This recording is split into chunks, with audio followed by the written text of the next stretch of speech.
오늘 함께 나눌 말씀 마태복음 27장 57절에서 66절 말씀입니다. 마태복음 27장 57절에서 66절입니다.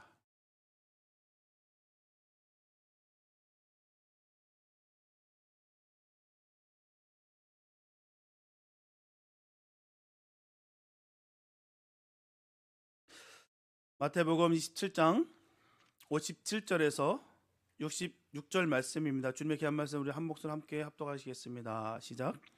저물었을 때에 아리마다의 부자 요셉이라 하는 사람이 왔으니 그도 예수의 제자라.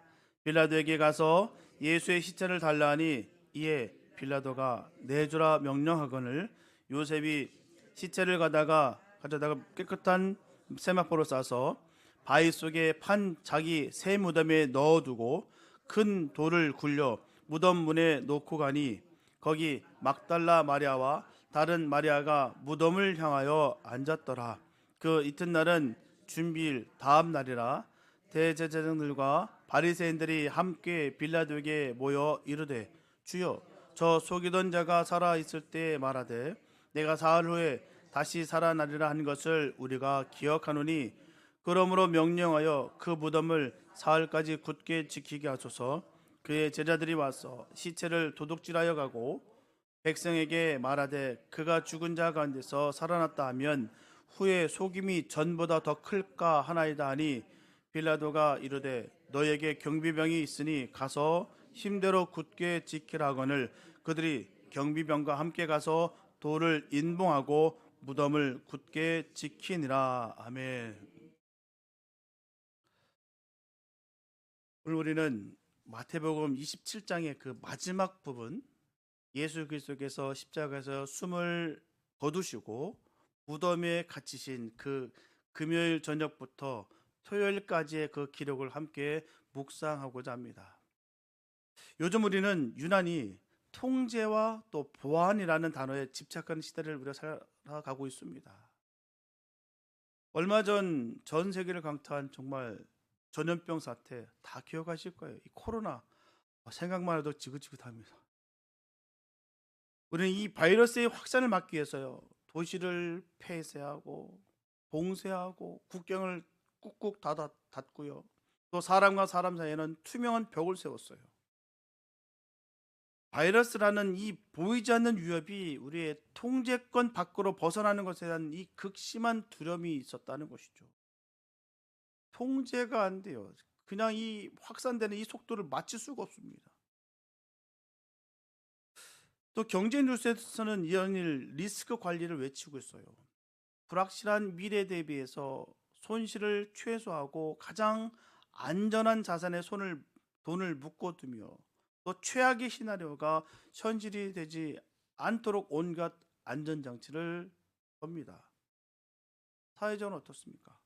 우리는 우리가 가진 신념, 가치관 혹은 기득권이 흔들릴까봐 두려워해요. 그래서 나와 다른 생각을 틀린 것으로 규정하고요, 또 다른 목소리가 들려오지 못하도록 차단하고 봉인하려 합니다. 이 모든 전쟁의 중심에는 왜일까요?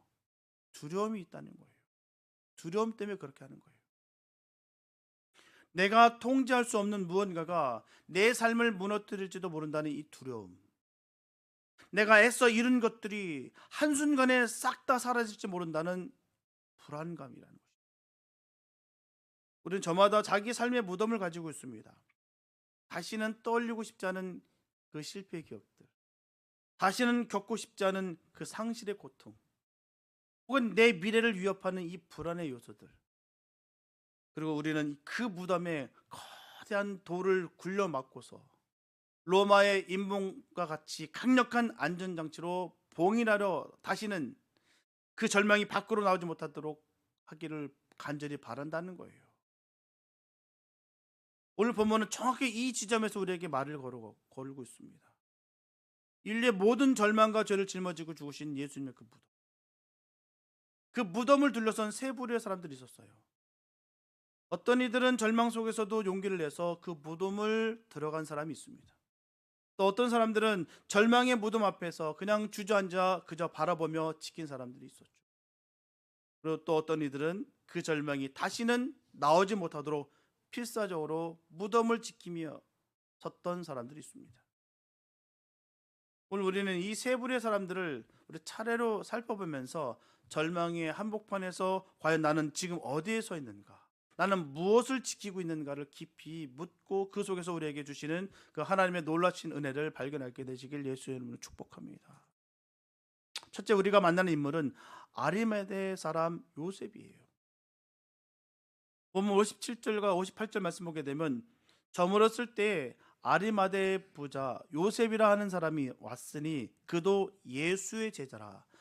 빌라도에게 가서 예수의 시체를 달라 하니 이에 빌라도가 내주라 명령하거늘이라고 말씀하고 있어요. 성경은 요셉을 부자요 예수의 제자라고 아주 간결하게 소개하고 있습니다. 부자이며 또한 예수님의 제자다. 하지만 다른 복음서는 그에 대해서 조금 더 입체적인 정보를 제공하고 있죠. 마가복음 15장 43절 보게 되면 그를 존경받는 공회원이요 하나님의 나라를 기다리는 자라고 말씀하고 있어요. 존경받는 공회원, 하나님 나라를 기다리는 자. 누가복음 23장 57절 말씀 보면 그가 공회의 결의와 행사에 찬성하지 아니한 자라고 증언하고 있습니다. 즉 그는 예수님을 십자가에 못 박으라고 결의한 바로 그 최고 의결기구의 일원이었다라는 거예요. 근데 요한복음 19장 38절은 그의 정체성을 가장 분명하게 드러냅니다. 아리마대 사람 요셉은 예수의 제자이나 유대인이 두려워 그것을 숨기더니, 아주 정확하게 그를 표현하고 있습니다. 그가 분명한 예수님의 제자이긴 하나 두려워서, 바로 유대인들의 그 핍박과 고난과 그 공격이 너무너무 두려워서 숨기고 예수를 믿었다라는 것이죠. 요셉은 비밀 제자였어요. 그는 자신이 그 사회적 지위 또 재산, 명예를 다 잃어버릴까 두려워서 예수님을 따르는 것을 공공연히 밝히지 못했다라는 것입니다. 예수님보다는 자신의 그 위치와 자신의 재산과 명예가 더 귀했다라고 반증할 수 있는 부분이겠죠. 나 예수님 믿어요, 나 예수님의 사람입니다 라고는 하지만 그건 속으로만 외치고 삶의 모습 속에서는 전혀 예수의 제자가 아닌 삶의 모습을 살아가는 사람들이 얼마나 많을까요? 그의 믿음은 안전한 그 울타리 안에 다 담아두고 있었습니다. 감춰두고 있었어요. 그런데 바로 그 요셉이 언제 행동할까요? 예수님이 화려하게 예루살렘에 입성하실 때가 아니죠. 오병이의 기적을 행하실 때도 아닙니다. 주님께서 승승장구하고 사람들이 환호성하고 그렇게 모든 인파가 몰릴 때 아닙니다. 예수님이 십자가에서 저주받은 자, 하나님께 버림받은 자로 낙인 찍혀서 가장 비참하게 돌아가신 바로 그 순간, 모든 제자가 싹 다 도망가고, 아니 베드로마저도 저주하며 부인한 바로 그 어둠의 그 순간에 그는 자신의 모든 것을 걸고서 역사의 무대 전면으로 걸어 나옵니다. 참 대단하지 않겠습니까? 그렇게 무서워서 두려워서 감추고 숨었던 그가 주님 앞으로 나왔어요. 이것이 얼마나 위험한 행동인지 아십니까? 십자가에서 처형된 시신은 통상적으로 장사 지내는 것이 결코 허락되지 않았어요. 특히 유대인의 왕이라는 이 죄목으로 죽은 이 반역자의 시신을 요구한다는 것은요, 나도 그와 한패요 라고 공개적으로 선언하는 것과 똑같습니다. 그냥 불쌍해서 내가 저 사람 그냥 장사나 지내주려고요, 그런 거 통하지 않습니다. 그 일을 했다는 것 자체가 반역이에요. 나도 똑같은 한패입니다. 시인하는 거예요. 그는 빌라도 총독 앞에서 그 딱 서 있는 순간, 지난 수십 년간 쌓아올린 자신의 모든 것, 재산, 명예, 공예노로서의 모든 지위를 싹 다 잃을 각오를 한 것입니다. 버릴 각오였어요. 참 용기라는 감정은 참 신비롭습니다. 우리가 가장 필요로 할 때는 보이지 않다가 예상치 못한 순간에 불쑥 나타나기도 합니다. 용기가 언제 어떻게 우리에게 찾아오는지 세 가지 관점에서 한번 말씀드리고 싶습니다. 첫째, 두려움을 있는 그대로 받아들일 때입니다. 많은 사람이 두려움이 사라져야 용기가 생긴다라고 믿지만 사실 용기는요, 두려움과 함께 나타난다는 거예요.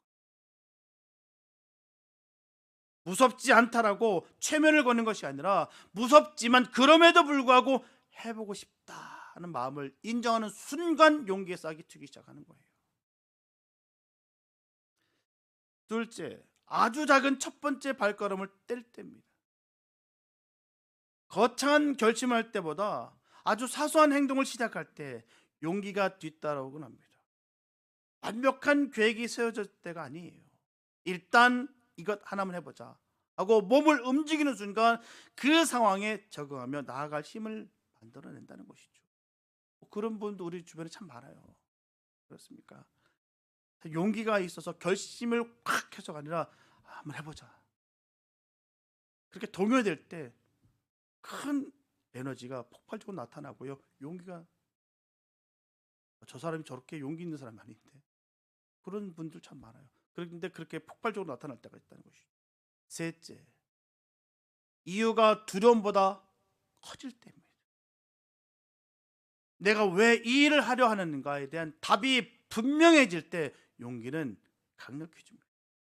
내가 지키고 싶은 가치, 사랑하는 사람, 혹은 더 나은 미래에 대한 그 간절함이 현재의 불안함보다 커지는 그 지점에서 용기는 비로소 밖으로 튀어나오는 거예요.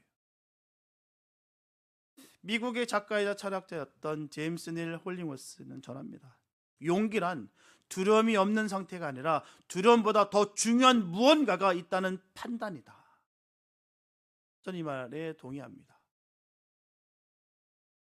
지금 두려운 것보다도 내가 잃어버릴까봐 겁나는 것보다도 그가 더 귀하기 때문에, 그가 더 복되기 때문에 이 모든 것들이 전혀 보이지 않는 것이 진정한 용기고 믿음이라는 것이죠. 그래서 진정한 믿음과 관계는요, 위기의 순간에 딱 증명이 돼요. 내가 너무나 힘든 상황에 있을 때 나에게 다가올 수 있는 용기가 있는 사람이 진정한 관계입니다. 나의 배경과 나의 힘과 나의 명예와 나의 사회적 위치를 따라서 몰려드는 것이 아니라 존재적 관점에서 볼 때 나라는 존재, 나를 위해서, 나와 함께하기 위해서 오는 그 관계가 진정한 관계라는 것이죠. 그의 용기는 여기서 그치지 않았어요.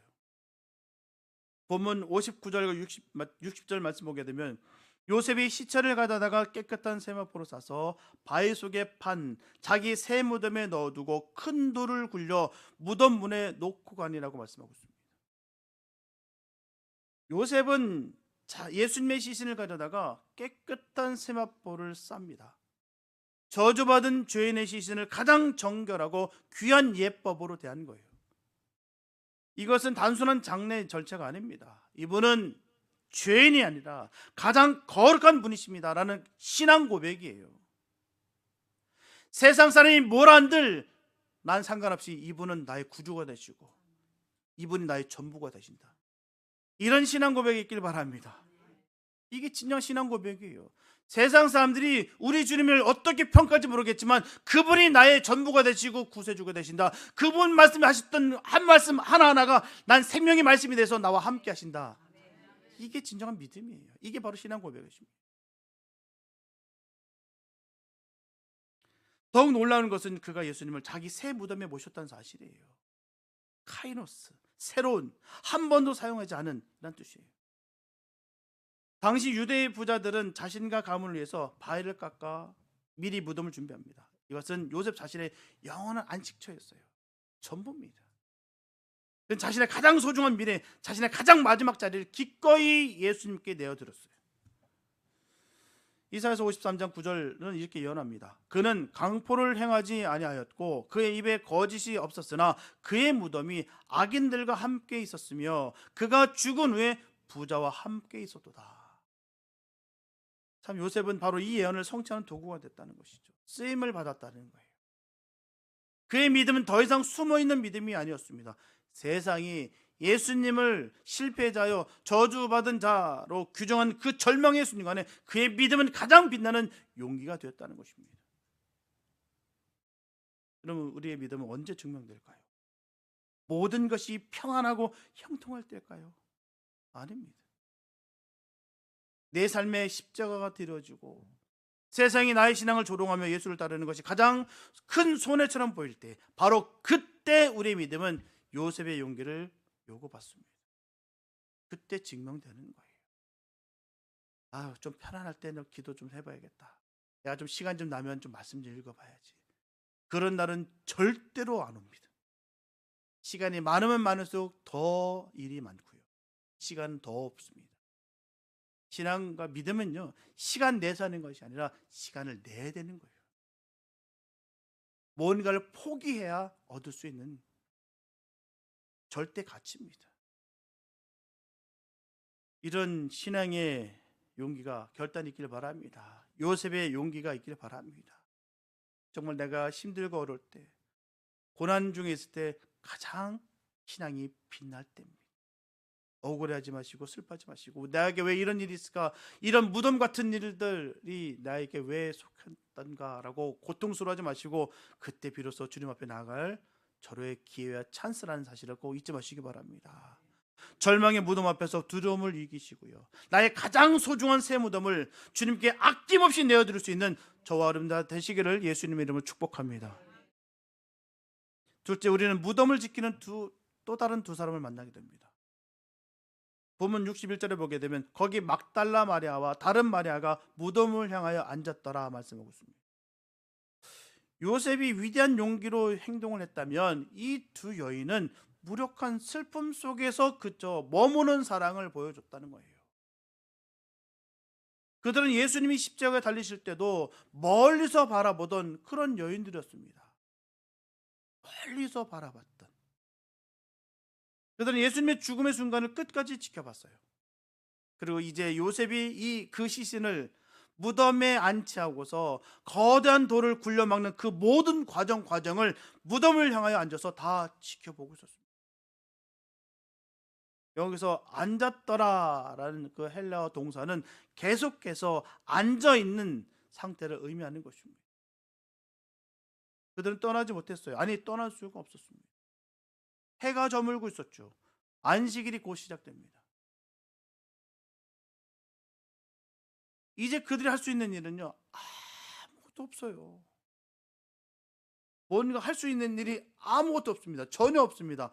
희망은 저 거대한 돌문 뒤에 그냥 갇혔고요, 그들의 삶은 지탱하던 모든 의미가 다 사라져버렸어요. 세상은 끝났습니다. 여러분, 이 여인들의 심정이 어땠을까요? 아마도 이들은 요셉처럼 부자도 아니었고요, 공회원도 아니었을 거예요. 그들에게는 빌라도에게 시신을 내어달라고 요구할 용기나 힘도 없었을 줄 모릅니다. 아마 그랬을 거예요. 그러니 멀리서 지켜봤을 뿐이었죠. 그들이 가진 것은 오직 예수님을 향한 전부였던 사랑이었어요. 그들의 사랑은 이제 절망이 되었습니다. 그들은 지금 인류 역사상 가장 깊은 하나님의 그 침묵을 경험하고 있어요. 예수님, 왜 내가 사흘 만에 다시 살아나리라 하신 약속을 지키지 않으시는가요? 왜 하나님은 저 무덤 문을 당장 열지 않으시는가요? 그저 무덤을 향해 앉아 있었습니다. 아펜안티, 무엇의 맞은편에 라는 뜻이에요. 그들의 시선은 절망의 현장에 그냥 고정되어 있습니다. 무덤을 쳐다보고 있어요. 이것이 바로 토요일의 신앙입니다. 토요일의 신앙. 금요일의 처절한 십자가와 주일의 영광스러운 부활 사이에 그 캄캄하고도 기나긴 사이에 그 시간이에요. 그게 토요일의 시간입니다. 우리의 삶에도 이런 토요일이 찾아와요. 기도해도 응답이 없고, 말씀대로 살려고 발버둥을 쳐도 현실은 전혀 나아지지 아니하고, 내 삶의 문제는 거대한 돌문처럼 굳게 닫혀서 해결될 기미가 전혀 보이지 않을 때, 우리 그때 무엇을 할까요? 많은 사람들이 절망하고 포기하고 하나님을 원망하며 그 자리를 떠납니다. 하지만 이 두 마리아는 떠나지 않았어요. 그들은 그 절망의 무덤 그 맞은편에 앉아 있었습니다. 이것은 포기가 아닙니다. 기다림이었어요. 이해할 수 없지만 여전히 사랑하기 때문에 그 자리를 지키는 견딤이었어요. 이들이 왜 부활의 첫 증인이 되었을까요? 그들이 가장 똑똑해서가 아닙니다. 그들이 가장 큰 용기를 내서도 아니에요. 그들이 절망의 현장을 떠나지 아니하고 끝까지 주님을 향한 사랑의 시선을 거두지 않았기 때문입니다. 이게 중요한 거예요. 견디고 인내해야 믿음은 성장하고 성숙되어지는 거예요. 틀림없습니다. 예외가 없어요. 나는 좀 빼주세요. 봐주세요. 알아서 성장하고 알아서 성숙되어질 테니까. 그럴 일 없습니다. 믿음이 성숙되어지지 않는 이유는 견디지 못하고 인내하지 못하기 때문이에요. 결론과 결과는 거기에 있는 것입니다. 왜 나는 믿음이 성숙되어지지 않을까? 왜 믿음이 자라지 않을까? 남 탓, 환경 탓, 하나님 탓 할 이유가 전혀 없습니다. 모든 것은 자신에게 있는 거예요. 내가 왜 믿음이 자라지 않을까? 내가 왜 성숙되지 않을까? 견디고 인내하지 못하기 때문입니다. 힘들고 어려우니까 달아나기 때문이에요. 이 사실은요, 이 진리는 절대로 바뀌지 않습니다. 우리 주변에서 내 자신을 보면 다 뻔히 아는 내용입니다. 그냥 이렇게 메뚜기 듯이 뛰니까 자꾸 그러다 보니까 믿음은 그날 그떡이요. 신앙생활 물어보면 내가 한 30년쯤 믿었던 것 같은데, 내가 한 40년쯤 내 교회 다녔던 것 같은데 나는 왜 아직까지 믿음이 요마냥 이 꼴일까? 뻔한 거예요. 힘들고 어려우니까, 환경이 그러니까 저 인간 때문에 저 인간은 함께 할 수 없어. 부터 기타 등등 수많은 이유와 수많은 그런 이야기거리들이 얼마나 많은지 모릅니다. 늘 환경 탓하고 사람 탓하고 분위기 탓하고 무엇하고 이유 탓, 결국 하나님 탓까지 합니다. 그러다 보니까 믿음은 그냥 그 꼴이고요. 자라지도 않고, 이건 믿는 것도 아니고 안 믿는 것도 아니고, 받은 것은 뭔가 있는 것 같으니까 또 세상 속으로 가기는 좀 민망하고, 이 깨름직한 것 때문에 이렇게 살아갑니다. 이게 신앙생활도 아니고, 그게 우리들의 모습 아닙니까? 한번 되돌아봤으면 좋겠어요. 믿음이라도 안 받았으면 모르는데 뭔가 은혜는 받은 건 있어. 그래서 믿는 것이 아니라 그 시간을 견디고 인내하고 참아내고. 왜요? 우리 주님을 사랑하기 때문에. 그래서 그 자리를 견디고 바라볼 수 있는 거예요. 그냥 있는 것이 아니라, 내 옆에 마리아가 있으니까, 내 옆에 누가 있으니까 앉아 있는 것이 아니라 살아가니까, 주님을 사랑하니까. 우리가 어떤 상황 형편에 있어도요, 주님을 사랑하는 말미암아 견디시기 바랍니다. 그래야 믿음은 자라는 거예요. 옆에서 암만 기도 열심히 해줬다고 기도에 내가 신앙이 자라는 거 아닙니다. 내가 견디는 거고요. 볼 꼴 못 볼 꼴 다 보면서 그렇게 자라는 거예요. 그걸 견디지 못하고 그걸 내가 사귀지 못하면 절대로 자람은 없습니다. 직분을 암만 주어 보십시오. 그 직분 때문에 그 사람 죽습니다. 저는 그게 제일 부담스럽고 제일 무거워요. 직분주의가. 주면은 그 직분으로 맞아 죽을까. 너무 힘든 고난 가운데 그거에 기뻐서, 거기에 취해서 살아가게 되면 주님을 바라볼 수 없고요, 주님을 바라보지 못하기 때문에 늘 문제마다 고비마다 쓰러지기 마련입니다. 우리는 주님을 사랑하는 마음으로 바라볼 수 있는 믿음의 용기 있길 바랍니다. 그들은 절망을 지키는 사랑으로 마침내 절망을 이기는 희망의 첫 증인이 되는 복을 누렸다는 것입니다. 혹시 지금 토요일의 시간을 보내고 계신 성도님들 계십니까? 내 삶의 무덤 맞은편에 주저앉아 계십니까? 포기하지 마시기 바랍니다. 그 자리를 떠나지 마시기 바랍니다. 이해할 수 없어도 주님을 향한 그 사랑의 시선을 결코 거두지 마시기 바랍니다. 절망을 지키는 여러분들의 그 사랑이 마침내 부활의 아침을 가장 먼저 맞이하게 될 줄로 믿습니다. 셋째, 대제사장들과 바리새인들, 그들 여기 무덤을 지키는 사람들이었어요. 본문 62절에서 64절 말씀 보게 되면 그 이튿날은 준비일 다음 날이라 대제사장들과 바리새인들이 함께 빌라도에게 모여 이르되 주여 저 속이던 자가 살아있을 때 말하되 내가 사흘 후에 다시 살아나리라 한 것을 우리가 기억하노니 그러므로 명령하여 그 무덤을 사흘까지 굳게 지키게 하소서. 여러분, 이 장면은 너무나 귀하고 역설적이에요. 그 이튿날은 예배일 다음 날이라. 여기서 이 날은 바로 안식일입니다. 그토록 안식일을 거룩하게 지켜야 된다라고 예수님을 정죄했던 그 대제사장들과 바리새인들이 지금 안식일에 함께 모여서 또한 이방인 총독인 그 빌라도에게 달려가고 있었다는 거예요. 그들의 종교적 위선이 적나라하게 드러나는 순간입니다. 더욱 아이러니한 것은요, 그들이 예수님의 말씀을 기억하고 있다는 사실이에요. 주여 저 유혹하던 자가 내가 사흘 후에 다시 살아나리라 한 것을 우리가 기억하노니. 정작 예수님의 제자들은 싹 다 잊어버리고 절망에 빠져 숨어버린 그 말씀을 예수님을 십자가에 못 박은 그 원수들이 또렷이 기억하고 있었다는 거예요. 그들은 예수님을 유혹하던 자라고 부릅니다. 유혹하던 자. 헬라 원어로 플라노스라고 하는데요, 사기꾼, 미혹하는 자라는 뜻입니다. 그들은 예수님을 사기꾼이라고 불렀지만 그 사기꾼의 말이 실현될까 봐 두려워 떨고 있었다는 거예요. 불신앙은 이처럼 모순적입니다. 안 믿는다며. 안 믿으면서 떨긴 왜 떨어?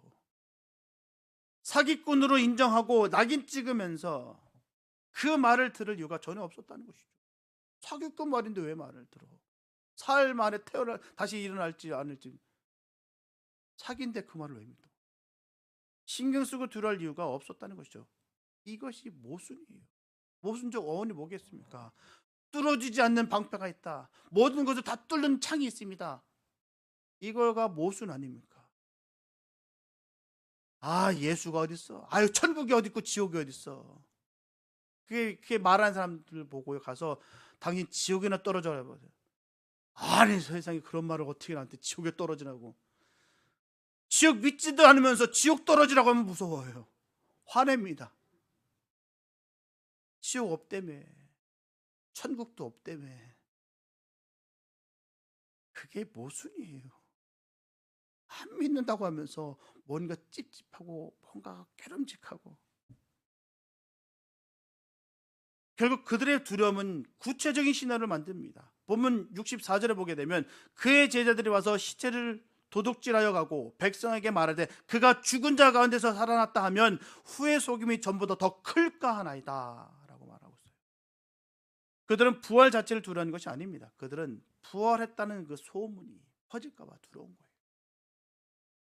그들은 자신들의 그 기득권과 체제가 다 무너질까 봐 두려웠어요. 예수가 다시 부활하든 말든, 하나님께서 그 역사를 나타내든 말든, 그 메시아가 그분이 되든 말든 상관없고 내가 있던 이 기득권과 체제는 내가 꼭 지켜야 되겠다라는 것이죠. 그들의 관심은 진리가 아닙니다. 통제여서 통제. 자신들의 모든 것을 통제하고 이 기득권을 누리는 것. 그래서 그들은 세상의 힘, 로마의 권력을 빌려서 무덤을 굳게 지키게 해달라고 요청합니다. 설령 예수가 다시 일어날까 봐. 일어나면 어떻게 될까? 그 후로는 모든 것이 다 무너질까 해서 어쨌든 은폐하고 엄폐하기 위해서 힘을 빌려 굳게 지켰다는 것이죠. 보면 65절과 66절에 보게 되면 빌라도가 이르되 너에게 경비병이 있으니 가서 힘대로 굳게 지키라 하거늘 그들이 경비병과 함께 가서 돌을 인모하고 무덤을 굳게 지키니라. 그들은 로마 군인의 경비병을 얻어냈습니다. 그리고 돌을 인봉했고요. 헬라어로 스프라기조라고 하는데요, 로마 황제의 권위로 봉인한다라는 뜻입니다. 이 봉인을 떼는 것은요, 곧 로마 제국에 대한 반역입니다. 그래서 사형에 해당된 너무나도 큰 중죄예요. 그들은 인간이 할 수 있는 모든 수단과 모든 그 뜻을, 힘을 다 동원했어요. 거대한 돌이라는 것은 자연적인 힘의 상징이고요, 로마의 인봉이라는 것은 법적, 정치적 힘의 상징입니다. 로마의 경비병은 군사적 힘의 상징이에요. 수단과 방법을 다 동원한 것입니다. 그들은 이 삼중의 안전장치로 예수님의 그 무덤을, 진리를, 부활의 생명을 완벽하게 통제하고 봉인했다고 생각했어요. 힘대로 굳게 지키라. 이것이 세상이 절망을 다루는 방식입니다. 덮어버리고 봉인하고 아무도 꺼내지 못하게 군사력으로 지키는 것입니다. 하지만 여러분들, 이들의 이 필사적인 노력이 어떻게 됐을까요? 그들의 완벽한 통제와 철통부활은 너무너무 아이러니하게도요, 부활의 가장 완벽한 증거가 됐어요. 만약 무덤이 비어있을 때에 경비병이 없었더라면 그들은 제자들이 훔쳐갔다라고 말했을 거예요. 하지만 로마의 인봉이 뜯기고 죽음을 두려워하지 않는 로마 군인들이 죽은 사람처럼 기절한 채 무덤이 비었어요. 이제 그들이 할 수 있는 말은 아무것도 없습니다. 인간의 모든 계략, 모든 권력, 모든 통제는 하나님의 부활의 생명 앞에 무력하게 무너져 내렸어요. 그들이 후에 유혹이라고 불렀던 부활은 온 인류를 구원하는 최후의 진리가 됐습니다. 하나님은 그들의 약함을 통해 들어서 가장 선한 증거를 만드셨다는 것이죠. 십자가가 그랬듯이요, 봉인된 무덤 역시 하나님의 위대한 역사였어요. 말씀을 읽겠습니다. 오늘 우리는 절망의 무덤을 지키는 세 부류의 사람들을 만납니다. 첫째, 아리마대 요셉이었어요. 그는 비밀 제자였습니다. 가장 어두운 순간에 자신의 모든 것을 건 용기로 주님의 시신을 거두어 자기 무덤에 모셨어요. 그는 절망 속으로 용기 있게 걸어 들어갔습니다. 지금까지 지키려고 했던 모든 것들이 다 내어놓을 수 있는, 내버릴 수 있는 그 믿음의 용기. 진정한 믿음은 여기 있는 거예요. 사도 바울이 그토록 전했던, 배설물처럼 여겼던 그 믿음이 바로 이런 순수한 믿음입니다. 다 버릴 수 있는 것. 그의 용기가 우리의 용기 되시기 바랍니다. 둘째, 두 마리아 있죠. 그들은 아무것도 할 수 없는 무력감 속에서도 무덤 맞은편에 앉아서 사랑으로 그 절망의 자리를 끝까지 지켰어요. 그들은 절망 속에서 견디며 희망을 기다렸습니다. 우리도 마찬가지예요. 끝까지 견디시기 바랍니다. 주님만 바라보시고 나아가시기 바랍니다. 그러면 주님께서 우리를 세우실 거고요, 부활의 증인으로 우리를 온전히 세우실 줄 믿습니다. 셋째, 대제사장과 바리새인들을 봤습니다. 그들은 진리가 살아날 것이 두려워서 세상의 힘을 빌려 무덤을 봉인한 두려움의 사람들이었어요. 그들은 절망을 통제했습니다. 정신 승리만 한다고 해서 세상을 이길 수 없어요. 진리는 늘 승리합니다. 어떤 상황과 형편이 있어도 우리는 주님 편에 서 있으면 우리는 반드시 이깁니다. 세상 악이 아무리 견곤진처럼 우리를 애워싸고 겹겹이 쌌다 할지라도 전혀 두렵지 않은 이유는 거기 있는 거예요. 주님은 승리하셨습니다. 그래서 우리는 승리하는 거예요. 우리는 이 진리를 따라야 될 줄 믿습니다. 세상의 지혜와 세상의 힘을 의지하지 마시고 주님을 믿고 의지하시기 바랍니다. 사랑하는 성도 여러분, 오늘 우리는 어디에 서 있습니까? 어쩌면 우리는 여전히 요셉처럼 세상의 시선이 너무너무 두려워서 신앙을 숨기고 있는지도 몰라요. 주님은 오늘 우리에게 세상이 예수는 죽었다고 말하는 그 절망의 현장에서 우리의 가장 소중한 새 무덤을 내어놓는 용기를 가지라고 도전하게 하십니다. 어쩜 우리는 두 마리아처럼 거대한 돌문으로 막힌 내 삶의 문제 앞에서 그저 주저앉아 울고 있는지도 몰라요. 주님은 오늘 우리에게 그 자리를 떠나지 말라고 하십니다. 피하지 말라고 하십니다.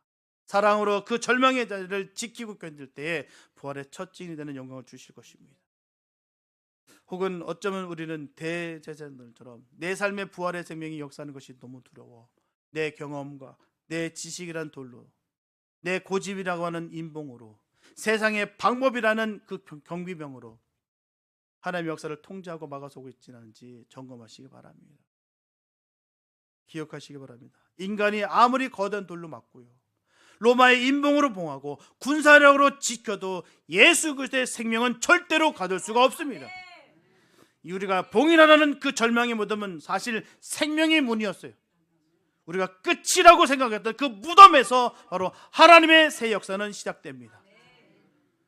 이 한 주간 저분들의 삶의 무덤 앞에 두려움으로 봉인한 자가 아니라 사랑으로 기다리며 용기로 나아가는 저분들 되시기 바랍니다. 주님께서 함께 하십니다. 주님께서 우리를 인도하십니다. 우리를 보호하시고 우리를 지키십니다. 우리는 전혀 두려울 것이 없어요. 생명 되신 그 주님께서 부활하셨고요, 살아나셨고요, 우리를 함께 하십니다. 영원 지켜주시고요, 영원 그날까지 우리와 함께 하신다. 그 약속이 절대로 바뀌지 않을 줄 믿습니다. 그 주님께서 우리를 도우시고 인도하시는데 우리가 두려울 이유가 뭐가 있으며 도망칠 이유가 뭐가 있으며 우리가 감칠 이유가 뭐가 있겠습니까? 그 주님의 이름을 온전히 송축하시고 나타내시고 부르짖고 나아갈 수 있게 되시길 바랍니다. 늘 주님만 의지하시고 주님께서 주신 그 은총을 마음껏 누리면서 예수로 가득 채워서 전혀 흔들리지 아니하고 견고하게 우리 믿음 지킬 수 있는 우리가 되길 소망합니다. 그래야 마침내 우리의 무덤을 깨뜨리고 나오시는 그 부활의 주님을 만나고 그 생명이 증인으로 살아가는 복된 성도님 다 되시기를 예수님의 이름으로 축원합니다. 기도합니다. 사랑해 주님 감사합니다. 아버지, 하나님의 그 놀라우신 사랑을 우리가 경험하고 맛봅니다. 하나님, 늘 주님만 의지하고 바라보고 나아가기 원합니다. 하나님, 부족한 우리입니다. 하나님, 한없이 낮고 낮은 우리입니다. 그런데도 불구하고 하나님, 우리를 너무너무 사랑하시고 귀하게 여겨주셔서 하나님 자녀 삼아주신 이 한 은혜, 이 사랑을 결코 우리는 잊을 수가 없습니다. 날마다 주님만을 부르고 나아가게 도와주시고 절망의 무덤을 바라보는 것이 아니라 삶 소망의 살아계신 그 역사하심을 바라보며 나갈 수 있는 우리 모두가 되게 하여 주시옵소서. 수많은 원수 마귀가 우리를 흔들고 우리를 절망의 구덩이로 떨어뜨려 할지라도 우리는 그 가운데서 하나님의 희망을 바라보며 주님만을 바라보며 나갈 수 있는 믿음의 종들 되게 하여 주시옵소서. 언제라도 주님만을 찬양하고 주님을 위하며 주의 영광을 돌리는 그런 복된 삶 되게 축복하여 주시옵소서. 주의 은혜가 늘 넘치게 우리 삶 가운데 흘러 부어 주실 것을 간절히 믿사옵고 우리를 구원하신 예수님의 이름으로 기도했습니다.